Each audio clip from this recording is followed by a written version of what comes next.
결혼 생활에서 가장 무서운 건 배신이 아니라 모르는 것입니다. 아침 햇살이 커튼 사이로 비집고 들어왔습니다. 윤정이는 반짝이는 먼지를 바라보며 천천히 눈을 떴습니다. 옆자리는 비어 있었죠. 남편 정만호는 벌써 일어나 아침을 준비하고 있을 겁니다. 이런 일상이 10년째 이어지고 있었습니다. 정희는 침대에서 일어나 창밖을 내다봤어요. 작은 정원에 핀 봄꽃들이 싱그러웠죠. 여보, 일어났어?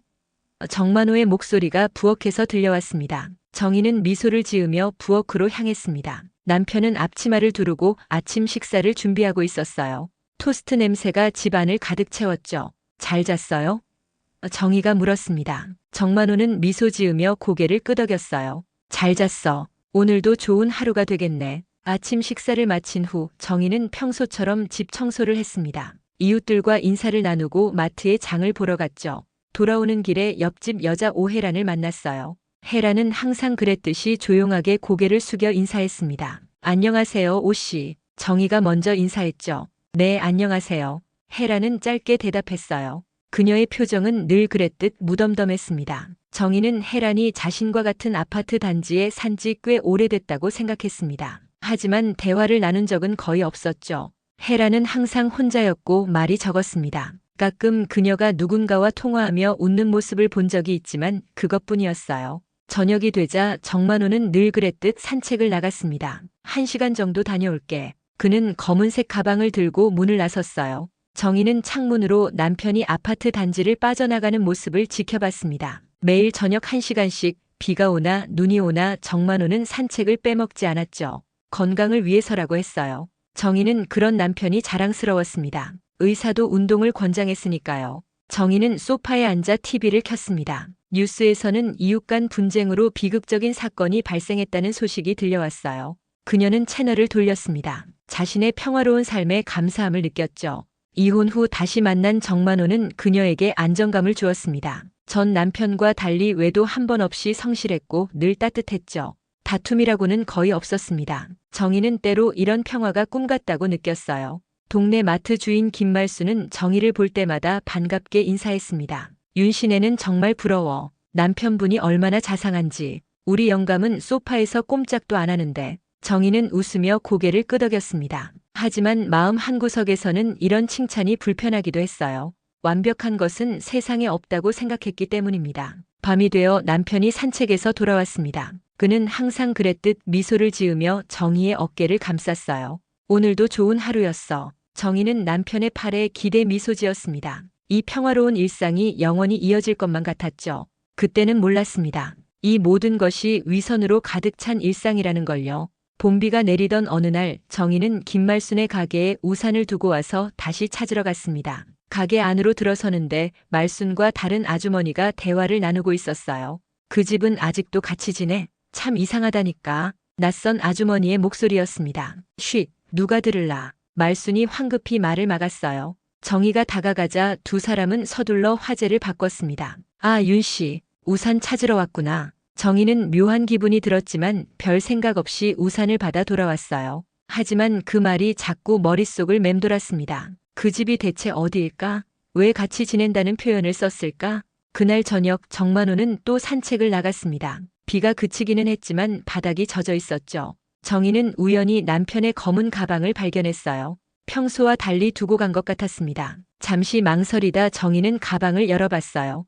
여성용 스카프와 작은 화장품이 있었습니다. 정희의 것이 아니었죠. 심장이 빠르게 뛰기 시작했어요. 누구의 것일까? 왜 남편이 이런 물건을 가지고 다니는 걸까? 남편이 돌아오기 전에 정희는 가방을 원래 자리에 두었습니다. 평소처럼 행동하려 했지만 마음속에 의심의 씨앗이 자라기 시작했어요. 다음 날 아침 정희는 옆집 앞을 지나가다 혜란이 문 앞에서 누군가와 이야기하는 모습을 보았습니다. 인테리어 업체 직원 같았어요. 벽지는 이 색상으로 할게요. 여기서 오래 지낼 거라서. 혜란의 목소리가 들렸습니다. 정희는 걸음을 멈추었어요. 혜란은 이 아파트에 이사 온 지 오래됐는데 왜 갑자기 리모델링을 하는 걸까?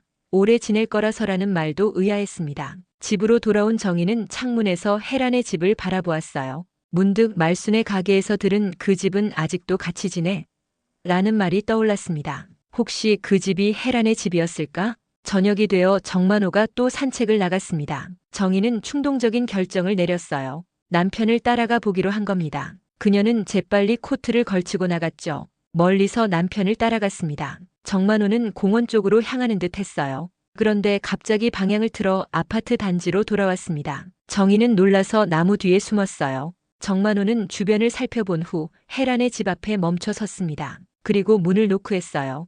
곧 혜란이 문을 열었고 정만호는 아무 말 없이 안으로 들어갔습니다. 정희의 온몸이 떨렸어요. 그녀는 믿을 수 없다는 눈으로 혜란의 집을 바라보았습니다. 1시간쯤 지나자 남편이 나왔어요. 마치 아무 일도 없었다는 듯 집으로 향했습니다. 집에 돌아온 정만호는 평소와 다름없이 행동했어요. 산책 좋더라. 봄 공기가 상쾌해. 정희는 억지로 미소 지으며 대답했습니다. 그래요? 좋았겠네요. 그날 밤 정희는 잠을 이루지 못했어요. 남편과 혜란의 관계가 궁금했습니다. 단순한 친구 사이일까? 아니면 그 이상? 다음 날 정희는 혜란에 대해 알아보기로 했어요. 인터넷에서 검색해 보았지만 별 소득이 없었습니다. 그래서 구청에 전화해 공개 가능한 정보를 요청했어요. 몇 일 후 정희는 충격적인 사실을 알게 되었습니다.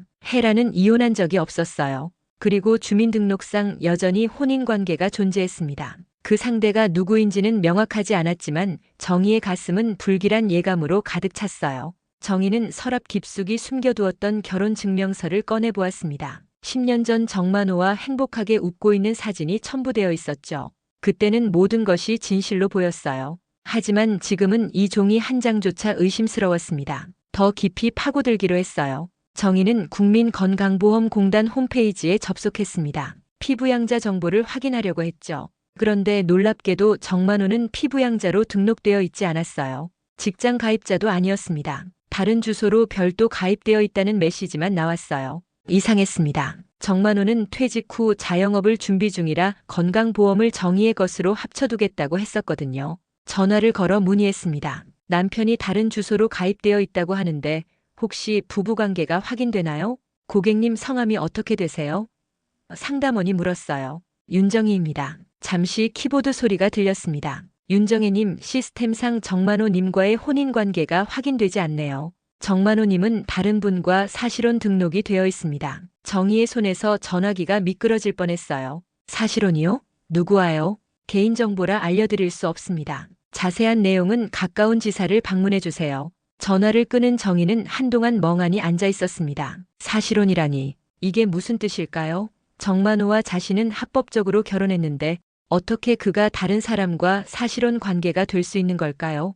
다음 날 정희는 구청을 방문했습니다. 혼인관계 증명서를 발급받았어요. 거기에는 분명히 자신과 정만호의 결혼이 기록되어 있었습니다. 그런데 왜 건강보험에는 다른 정보가 있는 걸까요? 집으로 돌아오는 길에 정희는 혜란의 집 앞을 지나갔습니다. 문득 의심이 들었어요.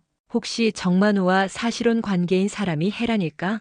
그렇다면 모든 것이 설명됩니다. 산책이라는 핑계로 혜란을 만나러 가는 것, 여성용 물건들, 김말순의 수상한 말까지 정만호가 퇴근할 시간이 되어가고 있었습니다. 정희는 직접 대면하기보다 더 많은 증거를 모으기로 결심했어요. 그녀는 노트북을 켜고 검색을 시작했습니다. 사실혼 관계란? 이중결혼 처벌 보험 사기. 검색어를 하나씩 입력하며 상황을 이해하려 했죠. 저녁 시간 정만호는 평소와 같이 산책을 나갔습니다. 정희는 남편의 서재를 살펴보기로 했어요. 서랍을 하나씩 열어보았지만 특별한 것은 없었습니다. 그러다 책장 뒤에 숨겨진 작은 금고를 발견했어요. 비밀번호를 어떻게 알 수 있을까 고민하던 정희는 결혼기념일을 시도해 보았습니다. 열리지 않았어요. 정만호의 생일도 아니었습니다. 마지막으로 혜란의 생일을 알 수 있을까 생각했죠. 혜란의 집 우편함에서 본 적 있는 날짜를 입력해 보았습니다. 금고가 열렸어요. 안에는 여러 보험 증서가 있었습니다. 정희는 천천히 서류들을 펼쳐보았어요. 생명보험, 상해보험, 노후연금보험 모두 정만호 앞으로 되어 있었습니다. 그런데 수익자란에는 모두 오혜란이라고 적혀 있었죠. 정희의 손이 떨렸습니다. 특히 생명보험 가입일이 눈에 들어왔어요. 10년 전 자신과 정만호가 결혼한 바로 다음 달이었습니다. 처음부터 계획된 일이었던 걸까요? 정희는 증거를 사진으로 찍었습니다. 그리고 서류들을 원래대로 돌려놓고 금고를 닫았어요. 혼란스러운 마음으로 소파에 앉아 정만호가 돌아오기를 기다렸습니다. 하지만 그날 밤 정희는 남편을 대면하지 않기로 결심했어요. 아직은 때가 아니었습니다. 더 많은 정보가 필요했어요. 내일은 변호사를 만나보기로 했습니다. 이 모든 상황이 법적으로 어떤 의미인지 알아봐야 했죠. 다음 날 아침 정희는 일찍 일어나 출근하는 남편에게 평소와 같이 작별 인사를 했습니다. 마음은 천갈래 만갈래 찢어졌지만 표정 하나 바꾸지 않았어요. 정만호가 현관문을 닫자마자 정희는 전화기를 들고 변호사를 찾기 시작했습니다. 이수진 변호사입니다. 전화 너머로 차분한 목소리가 들려왔어요. 혼인관계와 보험 문제로 상담을 받고 싶습니다. 정희가 말했습니다. 2시간 후 정희는 이수진 변호사 사무실에 앉아 있었어요. 사진으로 찍은 증거들을 보여주며 상황을 설명했습니다. 제가 이해한 바로는 이수진이 말했어요. 정만호 씨는 법적으로는 윤정희 씨와 결혼했지만 건강보험 시스템에는 오혜란 씨와 사실혼 관계로 등록했다는 거군요. 정희는 고개를 끄덕였습니다. 그게 가능한가요? 불법이지만 가능합니다. 건강보험 시스템에서 사실혼 관계 등록은 상대적으로 쉽게 할 수 있어요. 그러나 이는 명백한 허위 신고입니다. 이수진 변호사는 계속해서 설명했어요. 더 심각한 것은 보험 문제입니다. 정만호 씨가 본인 명의로 여러 보험에 가입하고 수익자를 오혜란 씨로 지정한 것은 보험 사기를 계획했을 가능성이 높아요. 어떤 의미인가요? 정희가 물었습니다. 최악의 경우 정만호 씨가 윤정혜 씨에게 무슨 일이 생기길 바라고 있을 수도 있습니다. 특히 상해보험이 있다면 더욱 의심스럽죠. 정희의 얼굴이 창백해졌어요. 10년간 함께 살았던 남편이 자신을 해치려 할 수도 있다니 믿기 힘들었습니다. 지금부터 어떻게 해야 할까요? 정희가 물었어요. 이수진은 침착하게 대답했습니다. 우선 정만호 씨를 직접 대면하지 마세요. 더 많은 증거를 모아야 합니다. 보험 설계사에게 연락해 정확한 내용을 확인하고 통장과 중요 서류는 안전한 곳으로 옮기세요. 정희는 사무실을 나와 곧바로 보험회사에 전화했습니다. 자신이 정만호의 아내라고 밝히자 상담원은 정보를 알려주었어요. 네, 정만호 고객님은 10년 전부터 당사의 종신보험에 가입하셨습니다. 수익자는 오혜란 씨로 되어 있어요. 혹시 언제부터 오혜란 씨가 수익자였나요? 처음 가입 시부터요. 10년 전부터 혜란 씨로 되어 있었어요. 정희의 가슴이 무너져 내렸습니다. 처음부터 계획된 일이었군요. 결혼 직후부터 정만호는 혜란을 위한 보험 설계를 해두었던 겁니다. 그렇다면 자신과의 결혼은 무엇이었을까요? 가짜 결혼? 집으로 돌아오는 길에 정희는 은행에 들렀습니다. 자신의 개인 통장과 공동 통장 내역을 꼼꼼히 살펴보았어요. 공동 통장에는 매달 정기적으로 입금된 금액이 있었습니다. 남편이 퇴직금을 조금씩 넣는다고 했었죠. 하지만 출금 내역을 보니 같은 날 다른 계좌로 이체된 기록이 있었어요. 이 계좌 주인이 누구인지 알 수 있을까요? 정희가 은행원에게 물었습니다. 죄송합니다만 그건 개인정보라 알려드릴 수 없어요. 정희는 한숨을 쉬었습니다. 하지만 그녀는 포기하지 않았어요. 계좌번호 앞자리를 보니 정만호가 주로 사용하는 은행과 달랐습니다. 혹시 혜란의 계좌일까요? 집에 돌아온 정희는 남편의 서재를 다시 한번 살펴보았습니다. 이번엔 컴퓨터를 확인했어요. 다행히 비밀번호는 알고 있었습니다. 이메일을 열어보니 혜란과 주고받은 메시지들이 있었어요. 내용은 주로 보험과 재산에 관한 것이었습니다. 한 메일에서 혜란은 이렇게 썼어요. 그녀가 의심하지 않나요? 10년이 너무 길어요. 정만호의 답장은 더 충격적이었습니다. 걱정 마. 그녀는 아무것도 모를 거야. 몇 년만 더 참으면 우리 계획대로 될 거야. 정희는 메일을 저장하고 증거로 확보했습니다. 이제 의심할 여지가 없었어요. 정만호와 혜란은 자신을 속이고 있었습니다. 그것도 10년이나. 저녁이 되어 정만호가 돌아왔을 때 정희는 평소와 다름없이 행동했습니다. 하지만 내면은 폭풍우가 몰아치고 있었어요. 어떻게 이 사람과 같은 식탁에 앉아 식사를 할 수 있을까? 어떻게 같은 침대에서 잠을 잘 수 있을까? 그날 밤 정희는 소파에서 잠을 청했습니다. 두통이 심하다는 핑계를 대었어요. 정만호는 걱정하는 듯한 표정을 지었지만 정희는 그 위선적인 모습에 속지 않았습니다. 그의 모든 행동이 연기였다는 것을 이제는 알았어요. 다음 날 아침 정희는 이수진 변호사에게 새로운 증거들을 보냈습니다. 이메일 내용, 통장 내역, 보험 정보까지 모두요. 그리고 어떻게 대응해야 할지 조언을 구했습니다. 지금 상황에서는 직접 대면하기보다 법적 절차를 준비하는 게 좋겠어요. 이수진이 말했습니다. 민사상 위자료 청구와 사기 혐의로 형사고소도 가능합니다. 정희는 깊은 한숨을 내쉬었어요. 10년간의 결혼 생활이 이렇게 끝난다니 믿기 힘들었습니다. 얼마나 시간이 걸릴까요? 정희가 물었어요. 증거 수집과 서류 준비에 일주일 정도요. 그 후 고소장을 제출하면 수사가 시작됩니다. 하지만 정만호 씨가 먼저 이혼을 요구할 수도 있어요. 그럴 경우에 대비해야 합니다. 집으로 돌아온 정희는 짐을 정리하기 시작했습니다. 당장은 아니지만 언젠가는 이 집을 떠나야 할 테니까요. 서랍을 정리하다 우연히 오래된 사진첩을 발견했어요. 정만호와의 웨딩 사진이 있었습니다. 두 사람 모두 환하게 웃고 있었죠. 정말 행복해 보였습니다. 정희는 사진을 바라보며 생각했어요. 그때 정만호의 미소는 진심이었을까? 아니면 그때부터 모든 것이 연기였을까? 그녀는 사진을 손에 쥐고 눈물을 흘렸습니다. 10년이라는 시간이 모두 거짓이었다니. 저녁 식사 시간 정만호가 평소보다 일찍 돌아왔습니다. 그의 표정이 심각해 보였어요. 이야기할 것이 있어. 정만호가 말했습니다. 정희는 마음을 단단히 먹었어요. 혹시 모든 것을 고백하려는 걸까? 그녀는 침착하게 대답했습니다. 무슨 일인데요? 정만호는 잠시 망설이다 입을 열었습니다. 우리 이혼하자. 정희는 놀라지 않으려 노력했어요. 이미 예상했던 일이었으니까요. 하지만 실제로 그 말을 듣게 되니 가슴이 찢어지는 것 같았습니다. 갑자기 왜요? 정희가 물었어요. 그의 반응을 지켜보고 싶었습니다. 정만호는 눈을 피했습니다. 그냥 우리 사이가 예전 같지 않아. 서로에게 맞지 않는 것 같아. 정희는 냉소적인 웃음을 참았어요. 10년 동안 단 한 번의 다툼도 없었는데 갑자기 맞지 않는다니. 뻔한 거짓말이었죠. 위자료는 어떻게 할 건가요? 정희가 물었습니다. 정만호의 표정이 굳어졌어요. 위자료는 없어. 우리 집은 4명이고 퇴직금도 대부분 날렸어. 너에게 줄 게 없어. 정희는 침착함을 유지했습니다. 그럼 내 노후는요?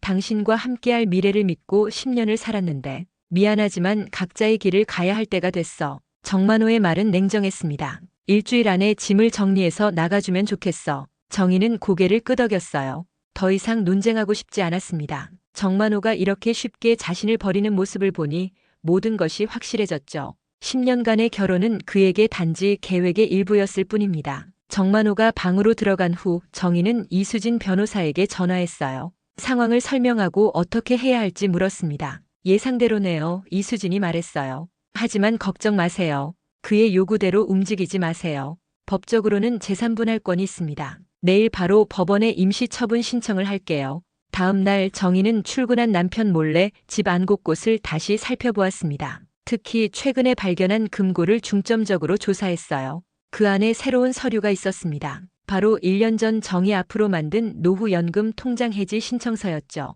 서명란에는 정희의 서명이 있었는데 분명 위조된 것이었습니다. 정희는 즉시 은행에 전화했어요. 제 명의의 노후연금 상품 해지 신청이 들어왔나요? 네, 오늘 아침에 접수되었습니다. 고객님께서 직접 방문하셔서 신청하셨더라고요. 정희는 놀라서 말을 잇지 못했습니다. 정만호가 이미 행동에 나섰군요. 그녀의 이름으로 된 통장을 해지하려는 것이었습니다. 그건 제가 아니에요. 당장 해지 절차를 중단해 주세요. 위조된 서명입니다. 은행 직원은 잠시 당황한 듯 했어요. 그렇다면 경찰에 신고하시고 법적 절차를 밟으셔야 합니다. 정희는 바로 이수진 변호사에게 연락했습니다. 이 새로운 정보가 큰 도움이 될 거라고 생각했어요. 서명 위조는 명백한 범죄였으니까요. 결정적 증거를 찾았네요. 이수진이 말했습니다. 이제 우리가 우위에 설 수 있어요. 경찰에 즉시 신고하고 법원에 가처분 신청을 할게요. 집을 나가지 마세요. 법적으로는 당신이 그 집에 머물 권리가 있습니다. 정희는 그날 오후 경찰서를 찾았습니다. 모든 증거를 제출하고 진술했어요. 경찰은 사건의 심각성을 인지하고 즉시 수사에 착수했습니다. 보험 사기 의혹도 있으니 금융감독원에도 신고할 예정입니다. 담당 경찰이 말했어요. 집으로 돌아오는 길에 정희는 문득 김말순의 가게 앞을 지나치게 되었습니다. 말순이 그녀를 발견하고 손을 흔들었어요. 윤 씨, 어쩐 일이야? 얼굴이 안 좋아 보이네. 정희는 잠시 망설였어요. 하지만 말순이 그동안 알고 있었던 것이 궁금했습니다. 말순 씨, 혹시 정만호와 옆집 오혜란에 대해 뭐 알고 있어요? 말순의 표정이 굳어졌습니다. 아, 그거. 사실 다들 알고는 있었는데 말하기가 그랬어. 오혜란이 정만호랑 전부터 알고 지내던 사이라고 하더라고. 근데 그게 20년이 넘었다는 얘기도 있어. 정희의 눈이 커졌어요. 20년이요?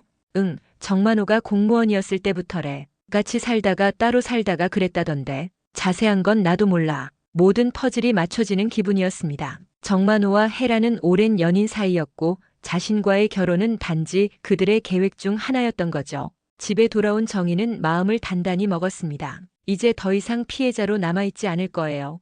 그녀는 이 상황에서 벗어나 자신의 삶을 되찾을 것입니다. 일주일이 지났습니다. 정희는 집에서 나가지 않았어요. 법원에서 임시 처분 명령이 내려진 덕분에 정만호는 그녀를 강제로 내보낼 수 없었습니다. 두 사람은 같은 공간에 있지만 대화는 거의 없었어요. 정만호는 소파에서 잠을 자며 불만을 표시했지만 정희는 개의치 않았습니다. 이수진 변호사의 조언대로 정희는 모든 통화를 녹음했어요.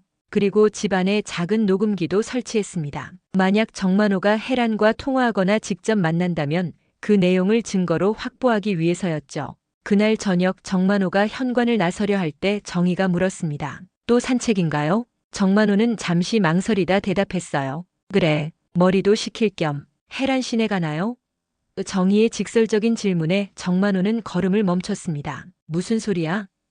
그의 목소리가 경직되었어요. 정희는 침착하게 말했습니다. 다 알아요. 당신과 혜란 씨가 20년 넘게 알고 지낸 사이라는 것, 건강보험에 사실혼 관계로 등록된 것, 내 이름의 노후연금 통장을 해지하려 한 것까지. 정만호의 얼굴이 창백해졌습니다. 그는 말없이 정희를 바라보았어요. 왜 그랬어요?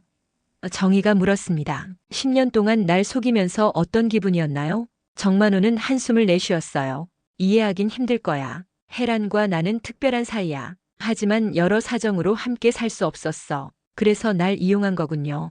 보험금을 타내기 위한 도구로. 정만호는 대답하지 않았습니다. 그의 침묵이 모든 것을 말해주었어요. 경찰에 신고했어요. 당신과 혜란 씨를 사기죄와 사실혼 허위 신고로 고소했습니다. 정희의 목소리는 떨리지 않았어요. 정만호의 표정이 돌변했습니다. 뭐라고? 그런 짓을 다 해. 내 돈을 가로채려 했잖아요. 내 이름으로 된 노후연금 통장도 해지하려 했고. 정만호는 방으로 들어가 문을 쾅 닫았습니다. 잠시 후 전화 통화하는 소리가 들렸어요. 녹음기가 작동 중이라는 사실을 그는 몰랐죠. 혜란아, 큰일 났어. 정희가 다 알아버렸어. 경찰에 신고까지 했대. 어떡하지? 정희는 더 이상 듣지 않았습니다. 충분했어요. 그녀는 조용히 방으로 들어가 짐을 챙겼습니다. 당장은 친구 집에서 지낼 생각이었어요. 집에 머물 권리가 있지만 정만호와 같은 공간에 있는 것이 불편했습니다. 다음 날 아침 정희는 이수진 변호사 사무실에서 경찰과 만났습니다. 녹음한 내용을 제출하고 추가 진술을 했어요. 정만호 씨와 오혜란 씨는 이미 소환장을 받았습니다. 형사가 말했어요. 은행 기록과 보험 내역도 확보했고요. 혐의는 상당히 무겁습니다. 얼마나 걸릴까요? 정희가 물었습니다. 빠르면 한 달 내에 기소 여부가 결정될 겁니다. 증거가 확실하니 걱정하지 마세요. 집으로 돌아온 정희는 현관문 앞에서 멈춰 섰습니다. 안에서 정만호와 혜란이 다투는 소리가 들렸어요. 이게 다 누구 때문이야? 내가 조심했어야지. 정만호의 목소리였습니다. 내 탓이라고? 당신이 그 여자랑 결혼하자고 한 건데. 혜란이 소리쳤어요. 정희는 문을 열고 들어갔습니다. 두 사람은 그녀를 보고 말을 멈췄어요. 계속하세요. 흥미로운 대화네요. 정희가 말했습니다. 혜란이 자리에서 일어났어요. 난 이만 가볼게. 가지 마세요. 어차피 경찰에 소환됐을 텐데 지금 가면 도주로 오해받을 수 있어요. 정희의 말에 혜란은 굳어졌습니다. 정만호가 끼어들었어요. 정희야, 우리 대화 좀 할 수 있을까? 할 말 없어요. 모든 건 법정에서 해결되겠죠. 정희는 단호했습니다. 그래도 10년을 함께 살았잖아. 좀 봐줄 수 없어? 정만호의 목소리가 애원하는 듯 했어요. 정희는 차갑게 웃었습니다. 사기꾼에게 동정심을 기대하나요? 당신은 내 인생 10년을 훔쳤어요. 그 시간은 돌려받을 수 없어요. 혜란이 갑자기 울음을 터뜨렸습니다. 난 그냥 만호가 시키는 대로 했을 뿐이에요. 그가 모든 걸 계획했다고요. 정만호의 얼굴이 붉어졌어요. 혜란아, 무슨 소리야? 정희는 두 사람의 모습을 지켜보았습니다. 서로를 배신하기 시작했군요. 이게 사기꾼들의 말로입니다. 두 분 다 경찰서에서 만나요. 전짐 좀 챙기고 나갈 테니 방해하지 마세요. 정희는 침실로 향했습니다. 짐을 챙기면서 정희는 창밖을 바라보았어요. 밖은 맑고 화창했습니다. 마치 새로운 시작을 알리는 듯 했죠. 10년간의 거짓 속에 살았지만 이제 그녀는 진실을 마주했습니다. 아프지만 이것이 치유의 시작이라고 생각했어요. 법정은 긴장감으로 가득 찼습니다. 정희는 이수진 변호사 옆에 앉아 재판이 시작되기를 기다렸어요. 맞은편에는 정만호와 그의 변호사가 앉아 있었습니다. 혜란은 증인석 근처에 있었죠. 판사가 입장하며 재판이 시작됐습니다. 사건 번호 2024년 가압 5678 사기 및 사실혼 허위 신고 혐의에 대한 재판을 시작하겠습니다. 검사가 먼저 발언했어요. 피고인 정만호는 10년 전 원고 윤정희와 혼인한 후 오해란과 사실혼 관계를 허위로 등록하고 다수의 보험에 가입하여 수익자를 오해란으로 지정했습니다. 또한 원고 명의의 노후연금 통장을 불법적으로 해지하려 한 혐의도 있습니다. 정만호의 변호사가 반박했습니다. 피고인은 혐의를 부인합니다. 오해란 씨와는 단순히 오래된 지인 사이일 뿐이며 보험 가입은 개인의 자유입니다. 재판은 치열하게 진행됐어요. 증거가 하나씩 제시될 때마다 정만호의 표정은 점점 어두워졌습니다. 특히 녹음된 대화가 공개되었을 때는 완전히 패배한 듯한 모습이었죠. 다음 증인 오해란 씨를 부르겠습니다. 판사가 말했어요. 해란은 떨리는 걸음으로 증인석에 섰습니다. 선서 후 검사의 질문이 시작됐어요. 피고인 정만호와의 관계를 말씀해 주세요. 해란은 잠시 망설였습니다. 그러다 깊은 한숨을 내쉬며 말했어요. 20년 넘게 알고 지낸 사이입니다. 처음에는 사실혼 관계였어요. 법정이 술렁였습니다. 정만호는 환한 표정으로 해란을 노려봤어요. 그럼 윤정혜 씨와 정만호 씨의 결혼에 대해 어떻게 알고 계셨나요? 처음부터 알고 있었어요. 만호가 보험금을 타내기 위한 계획이라고 했습니다. 해란의 목소리가 떨렸어요. 구체적으로 어떤 계획이었는지 말씀해 주세요. 해란은 정만호를 한번 쳐다보고는 고개를 숙였습니다. 만호가 정혜 씨와 결혼한 후 여러 보험에 가입해서 수익자를 저로 해두면 나중에 정혜 씨에게 무슨 일이 생겼을 때 보험금을 받을 수 있다고 했어요. 법정이 다시 소란스러워졌습니다. 판사가 고함을 쳐 질서를 유지했어요. 그런 끔찍한 계획에 동의하셨나요? 검사가 물었습니다. 처음에는 그냥 농담인 줄 알았어요. 하지만 만호가 정말로 그렇게 할 거라고 하니까 무서웠지만 어쩔 수 없었어요. 만호가 저를 버릴까봐. 해란의 눈에 눈물이 고였습니다. 정만호의 변호사가 끼어들었어요. 이해 있습니다. 증인이 피고인에게 불리한 허위 진술을 하고 있습니다. 기각합니다. 판사가 말했어요. 증인은 계속 진술하세요. 해란은 떨리는 목소리로 계속했습니다. 만호가 말하길 10년 정도 지나면 정혜 씨와 이혼하고 그동안 모은 재산과 보험금을 가지고 우리가 함께 살 수 있다고 했어요. 정희는 그 말을 듣고 가슴이 무너지는 느낌이었습니다. 10년의 세월이 모두 계획된 거짓이었다니. 그녀의 삶은 정만호의 시나리오에 따라 움직인 것뿐이었어요.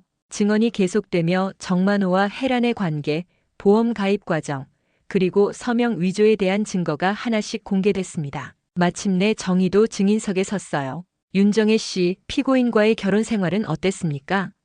검사가 물었습니다. 정희는 침착하게 대답했어요. 행복했습니다. 적어도 제가 그렇게 믿었어요. 남편은 늘 자상했고 다툼 한 번 없이 지냈습니다. 하지만 이제 보니 그것도 모두 연기였네요. 언제 의심을 하기 시작했습니까?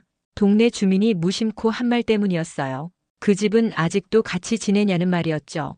그 후 남편의 가방에서 여성용 물건을 발견했고 점점 더 많은 의심의 증거를 찾았습니다. 재판은 6시간 동안 계속됐어요. 마지막에 판사가 판결을 내렸습니다. 피고인 정만호는 사기 혐의로 유죄, 벌금 5천만 원과 징역 2년의 집행유예 3년을 선고합니다. 또한 원고 윤정희에게 위자료 1억 원을 지불할 것을 명령합니다. 피고인과 오해란 간의 사실혼 등록은 무효화하며 관련 보험의 수익자 지정은 취소됩니다. 정희는 깊은 숨을 내쉬었어요. 마침내 정의가 실현되었습니다. 하지만 가슴 한구석이 여전히 아팠어요. 10년의 세월은 돌아오지 않으니까요. 법정을 나서는 정희에게 정만호가 다가왔습니다. 정희야, 미안해. 정말로. 정희는 그를 바라보았어요. 한때 사랑했던 남자의 얼굴이었지만 이제는 낯선 사람 같았습니다. 사과해도 달라지는 건 없어요.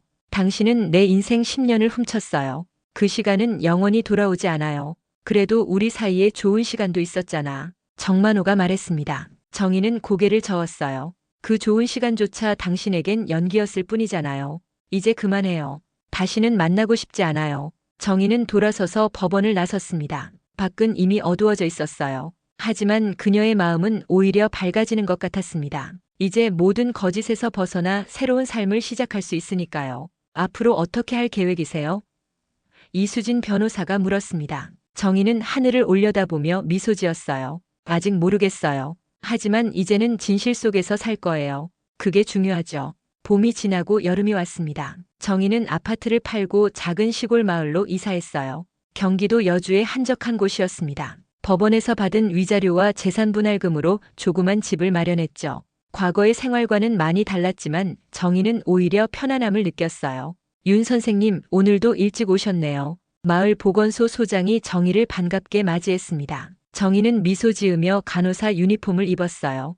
은퇴 후에도 자신의 경력을 살려 지역 보건소에서 일주일에 3번 자원봉사를 하고 있었습니다. 네, 오늘은 노인분들 건강검진 날이잖아요. 준비할 게 많아서요. 보건소에는 이미 여러 노인들이 기다리고 있었어요. 정희는 하나하나 혈압을 재고 건강 상담을 해주었습니다. 간호사로서의 경험이 이곳에서 빛을 발했죠. 선생님 덕분에 살았어요. 80세가 넘은 할머니가 정희의 손을 꼭 잡았습니다. 우리 같은 늙은이들 신경 써주는 사람이 어디 있어요. 정희는 할머니의 손을 따뜻하게 감싸주었어요. 제가 더 감사해요. 이렇게 의미 있는 일을 할 수 있어서. 오후가 되자 보건소 일을 마치고 정희는 마을 공동 텃밭으로 향했습니다. 몇 달 전부터 마을 주민들과 함께 가꾸기 시작한 텃밭이었어요. 상추, 고추, 가지 등을 심었는데 이제 수확할 때가 되었습니다. 윤 씨, 오늘 상추가 참 좋아 보이네요. 옆 텃밭을 가꾸는 박 할아버지가 말했어요. 정희는 고개를 끄덕였습니다.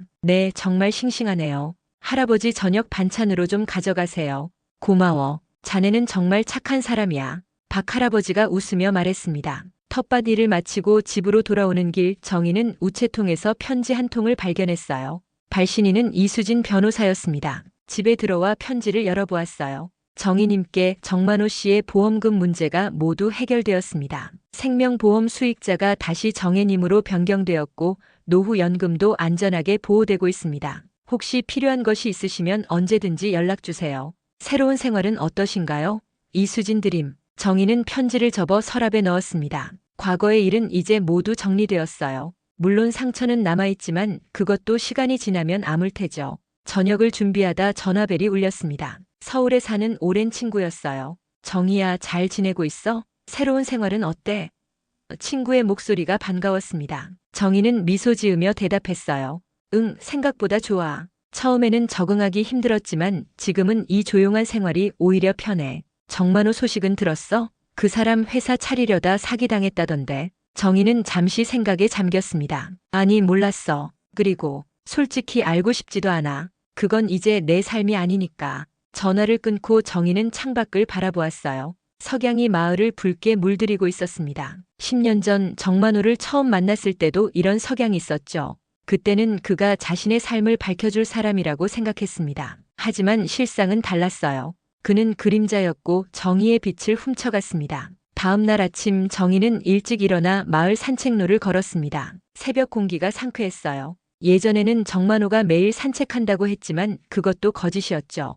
이제 정희는 자신을 위해 산책합니다. 자신의 건강과 마음의 평화를 위해서요. 산책을 마치고 돌아오는 길에 마을 회관 앞에서 노인들이 모여 있는 것을 보았습니다. 정희가 다가가자 마을 이장이 반갑게 맞이했어요.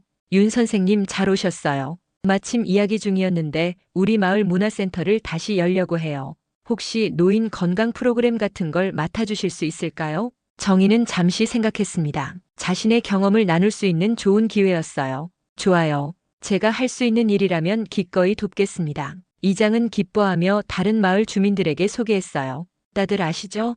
윤 선생님은 서울에서 오신 간호사 출신이세요. 이제 우리 마을에서 건강 프로그램을 맡아주실 거예요. 주민들이 박수를 치며 환영했습니다. 정희는 가슴이 따뜻해지는 느낌이었어요. 이곳에서는 자신의 존재가 인정받고 있다는 느낌이 들었습니다. 집으로 돌아온 정희는 오래된 앨범을 꺼내보았어요. 전 남편과의 사진, 정만호와의 결혼식 사진, 행복했던 순간들. 하지만 이제 그것들은 그저 과거의 한 페이지일 뿐입니다. 정희는 앨범을 덮고 창가에 앉았어요. 이제는 내 자신을 위해 살 거야. 정희는 작은 소리로 중얼거렸습니다. 그녀는 노트를 꺼내 새로운 계획을 적기 시작했어요. 마을 문화센터에서 진행할 건강 프로그램, 텃밭 가꾸기, 요가 배우기. 한때는 남편을 위해, 가정을 위해 자신을 희생했지만 이제는 자신만의 삶을 살 시간이었습니다. 가을이 되자 정희의 생활은 완전히 달라졌어요.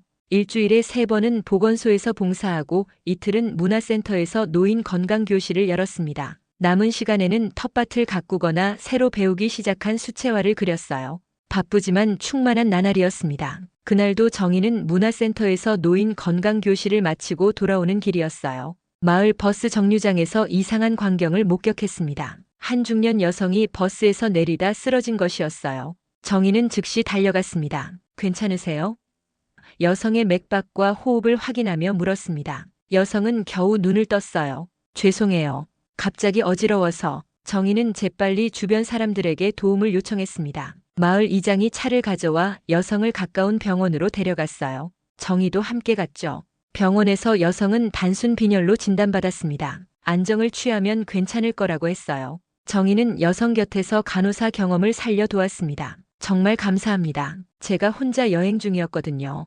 갑자기 이런 일이 생겨서. 여성이 말했어요. 괜찮아요. 도울 수 있어서 다행이에요. 정희가 답했습니다. 여성은 자신을 서울에서 온 김미란이라고 소개했어요. 남편과 이혼하고 혼자 여행 중이라고 했습니다. 정희는 미란의 이야기를 들으며 자신의 과거를 떠올렸어요. 비슷한 아픔을 겪은 사람이었습니다. 저도 비슷한 경험이 있어요. 정희가 조용히 말했습니다. 하지만 지금은 제 삶을 찾아가고 있어요. 미란은 놀란 듯 정희를 바라보았어요. 정말요? 어떻게 이겨내셨어요? 시간이 필요해요. 그리고 자신만의 의미를 찾는 것도 중요하죠. 정희가 미소 지으며 대답했습니다. 미란이 퇴원한 후 정희는 그녀를 자신의 집에 초대했어요. 하룻밤 묵어가라고 제안했습니다. 미란은 고마워하며 수락했죠. 저녁 식사를 함께하며 두 사람은 많은 이야기를 나눴습니다. 상처받은 경험, 그것을 극복해 나가는 과정, 그리고 새로운 삶에 대한 희망까지. 정희 씨는 정말 대단하세요.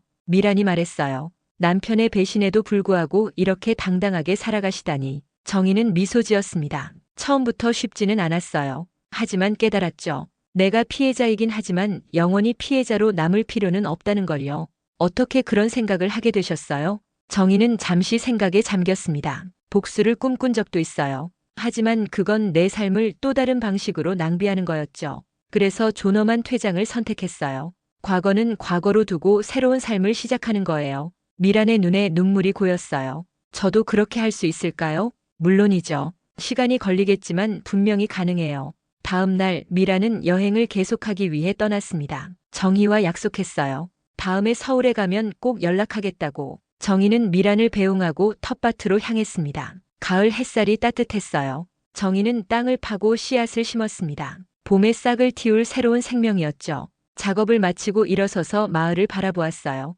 이곳에서의 삶은 서울에서와는 완전히 달랐습니다. 복잡하고 화려하지는 않지만 진실되고 따뜻했어요. 정희는 이 평화로운 일상에 감사함을 느꼈습니다. 집으로 돌아오는 길에 정희는 마을 주민들에게 자신이 기른 채소를 나눠주었어요. 그들은 정희의 친절에 고마워하며 직접 만든 김치와 떡을 주었습니다. 서로 나누는 기쁨, 그것이 이 작은 마을의 매력이었죠. 저녁 정희는 집 앞 작은 정원에 앉아 별을 바라보았습니다. 옆집의 여자 때문에 시작된 고통스러운 여정이었지만 결국 그 여정은 정희를 더 강하고 지혜로운 사람으로 만들었어요.